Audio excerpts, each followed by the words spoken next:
Je suis Julienne Djubgang, épouse notée.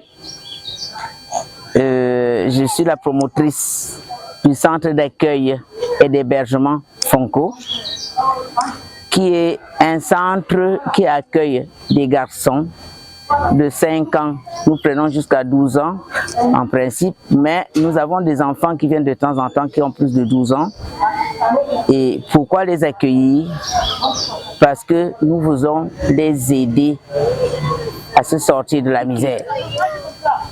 Il y a près de 20 ans que nous avons commencé. Et on a commencé sur la base des observations de tous côtés. Nous vivons dans un contexte où la misère est permanente, particulièrement chez les enfants qui n'ont pas de soutien, ce que nous appelons les laissés pour compte. Au début, nous avons pensé que être orphelin était la seule raison pour laquelle un enfant pouvait être malheureux.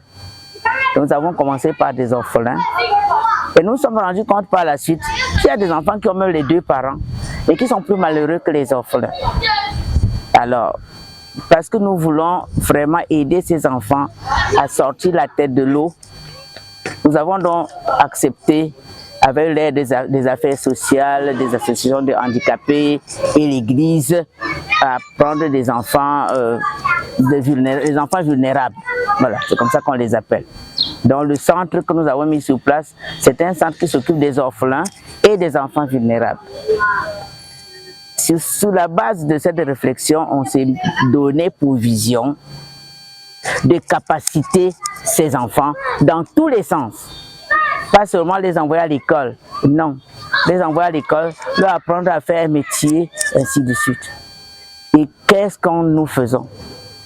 Nous avons ouvert, il y a 20 ans, au Carrefour Scalom. Nous avons lieu dans un conseil avec une petite chambre où nous travaillons un peu comme transit. On avait des enfants dont les parents avaient des problèmes, je n'ose pas dire quels étaient les problèmes des parents. On gardait les enfants et quand le problème des parents était résolu, on les renvoyait, le papa ou la maman, mais généralement c'était les mamans qui venaient récupérer leurs enfants. Nous avons eu aussi à voir des enfants qui étaient en conflit avec la loi parfois, et que les affaires sociales nous confiaient, on les gardait. Quand tout est résolu, on venait encore récupérer les enfants.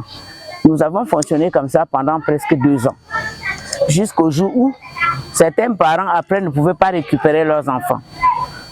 Nous avons donc été obligés d'avoir un centre où on garde des enfants pour longtemps. Au début, nous voulions fonctionner comme un centre de transit. Et c'est comme ça que nous avons évolué vers un centre permanent. Un centre permanent où nous accueillons les enfants que les affaires sociales nous donnent. Ça peut être en garde, ils les appellent garde provisoire, quelque chose comme ça. C'est-à-dire qu'un enfant qui est perdu, qu'on retrouve, on va aux affaires sociales, les affaires sociales nous les donnent. Et puis dès qu'on a retrouvé les parents, les enfants rentrent en famille. Vous avez beaucoup d'enfants comme ça. Et sécurisation provisoire, voilà, ça s'appelle en sécurisation provisoire. Nous faisons souvent la sécurisation provisoire avec les affaires sociales. Alors, j'ai dit que nous travaillons depuis 20 ans. Nous sommes en location depuis que nous avons commencé. Vous allez nous demander comment on a fait pour ne pas avoir de place fixe pour nous. Moi-même, je n'arrive pas à répondre à cette question. Nous avons eu quand même un petit lopin de terrain à un moment, mais nous nous sommes fait flouer. Mais bon, là, c'était probablement notre propre turpitude. Je ne vais pas revenir dessus.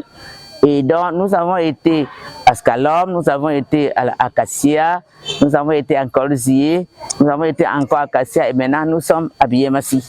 C'est notre 5e logement. Et dans tout ça, nous sommes toujours en location et on est en train de chercher comment faire pour avoir un abri permanent pour les enfants.